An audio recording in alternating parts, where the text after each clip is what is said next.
Hello, my name is John Calvin, and I am a 16th century reformer. By reformer, I mean that I observed many things within the Roman Catholic Church that I found contrary to the Bible and sought to reform the Church. By reform, however, I do not mean that I think the Catholic Church can be corrected. Rather, I feel as though there is so much wrong and twisted, the true Church of Jesus Christ must be reformed entirely and separate from the Catholic Church. Allow me to tell you a little bit about my background. I was born in the city of Noyon in France on July 10th, 1509. And because my father had some ties with some wealthy families in our region, they paid for me to go to school. And even though I didn't come from a wealthy family, I was blessed with intelligence and worked really hard at school and studied all kinds of things like Latin, grammar, rhetoric, logic, arithmetic, geometry, astronomy, and music. I did all these things in preparation for college. Though school was very rigorous and tough, I learned discipline that stayed with me throughout my entire life. After this time at school, I transferred to another school and prepared to study theology at the university. My father, however, wanted me to study law instead, so I consented and moved schools again to study law. I finally finished with my law degree and was able to practice. During my time as a law student, I also taught myself Greek, and I began getting to know people and read books by authors who thought that the Catholic Church was filled with errors and problems. And finally, in 1533, God, by a sudden conversion, subdued and brought my mind to a teachable frame, which was more hardened in such matters than might have been expected from one at my early period of life. Having thus received some taste and knowledge of true godliness, I was immediately inflamed with so intense a desire to learn more about God and His Word. Before, I was a staunch Catholic, but once I truly understood the gospel of grace, I began to see that what the Catholic Church taught was very different from what I read in the Bible. After this, I stayed in various places outside of France for 3 years, where I began work on perhaps one of my most famous books. You might have heard of it, The Institutes of the Christian Religion. In this book, I sought to sum up in almost its entirety the doctrines of true godliness. After this period, I was planning to permanently leave my home country, as many evangelicals in the country were being persecuted. I planned to go to Strasbourg, which is in modern-day Germany, but war had broken out between the King of France and the King of the Holy Roman Empire, which meant that I had to take a detour through Geneva, Switzerland. I wasn't planning on staying, but one of the pastors there, by the name of William Farel, pronounced a curse on me and my studies if I did not help him labor there in the gospel. Then it was as if God had laid His mighty hand down from heaven to arrest me. And needless to say, I stayed in Geneva. While I was in Geneva and under the influence of my friend William Farel, I was very bold, untrained, and really unwise in knowing how to navigate human relations. I was placed into many complex political situations and acted more as an inflexible bull than the government of Geneva could take. Thus I, along with my friend Farel, were exiled from the city after just 2 years of living there. But God, in His sovereign mercy, was wise and gracious in this act also. For during my departure from Geneva, I lived in the very city I had sought out those many years before, Strasbourg. While there, I came under the discipleship of a man by the name of Martin Bucer, from whom I learned so much.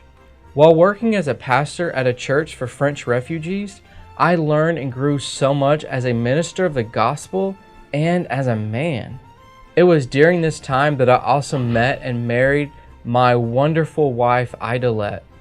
These happy years, however, came to an end when in 1541 I was summoned back to Geneva by the same city council that had once exiled me just 3 years prior to help lead the church there.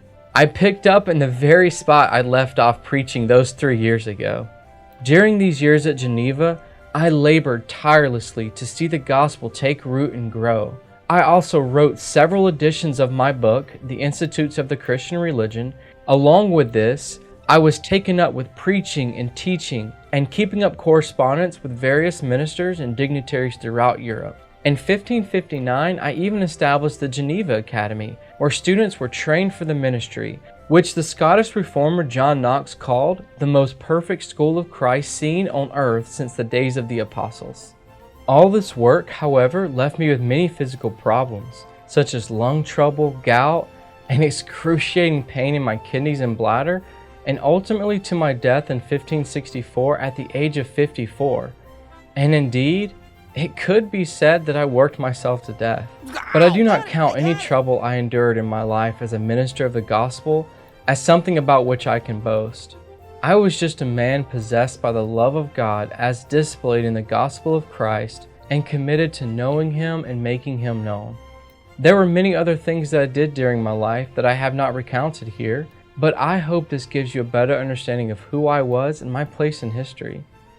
Some people found me to be a little bit egocentric or snobbish, while others found me to be a true example of godliness. Indeed, one of my closest friends and successor to my ministry in Geneva said of me that I was the greatest light there was in this world for the direction of the Church of God. I, like all human beings, was complex and imperfect, and along with Paul, see myself as the chief of sinners. My life, moreover, was not free of controversy. Though I had many friends, I also had some enemies. I was oftentimes in conflict with the Genevan rulers over issues of church control. For example, I believe that the leaders of the church should decide who gets excommunicated from the church, rather than this being decided by the civil magistrates. I was also attacked by some for my teaching on the doctrine of predestination. Moreover, I was sometimes at odds with my fellow reformers over such doctrines as the Lord's Supper and church discipline. Indeed, if you Google the name Michael Servetus, you will learn of my involvement in a very controversial matter which still provokes questions even among my most avid supporters. Through all my weakness, however, I truly endeavor to be a faithful servant and minister of Christ and His church. For you see, we exist to glorify God, and however imperfectly, this is the task for which I gave my life.